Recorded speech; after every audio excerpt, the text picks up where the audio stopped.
sa mga huling araw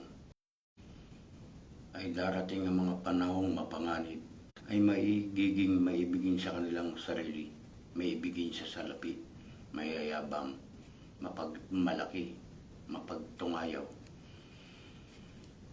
masuwayin sa mga magulang, mga walang pasalamat, mga walang kabanalan, walang katutubong pag-ibig, mga walang paglulubag, mga palabintangin, mga walang pagpipigil sa sarili, mga mabangis, mga hindi maibigin sa mabuti, mga lilo, mga matitigas ang ulo, mga palalo, mga maibigin sa kalayawan kaysa mga maibigin sa Diyos.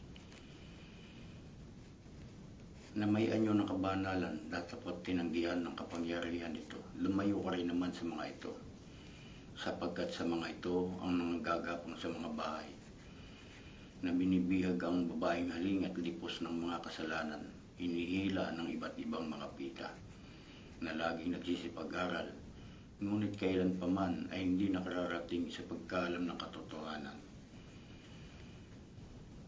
At ang mga ito rin naman ay subukin muna.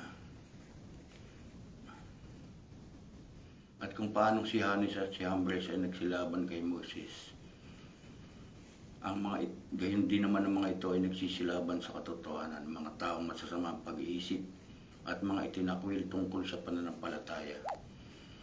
Ngunit sila hindi magpapatuloy, sapagkat mga hayag sa lahat ng mga tao ang kanilang kamangmangan, nagaya rin naman ng pagkahayag ng sa mga yaon.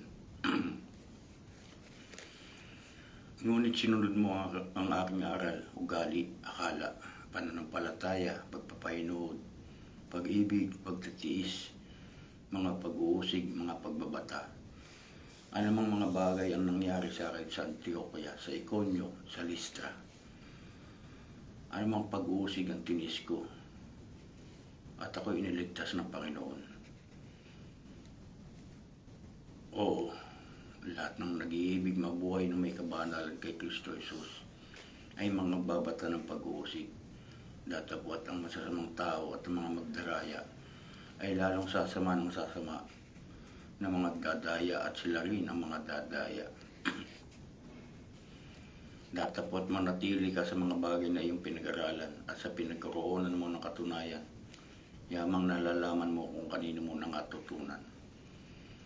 At mula sa pagkasanggol ay iyong nalalaman ang mga banal na kasulatan na makapagpapadunong din naman sa iyo sa ikaliligtas sa pananampalataya at pag-ibig na kay Kristo Jesus. Ang lahat ng mga kasulatan na kasinasihan ng Diyos ay mapapakinabangan din naman sa pagtuturo, sa pagsansala, sa pagsaway, sa ikatututo na nasa katwiran, upang ang tao ng Diyos ay maging sakdal, tinuro ang lubos sa lahat ng mga gawang mabuti.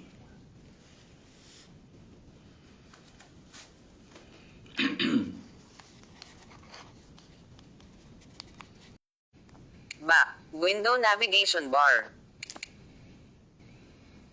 Unlabeled. Unlabeled. Finish. Back.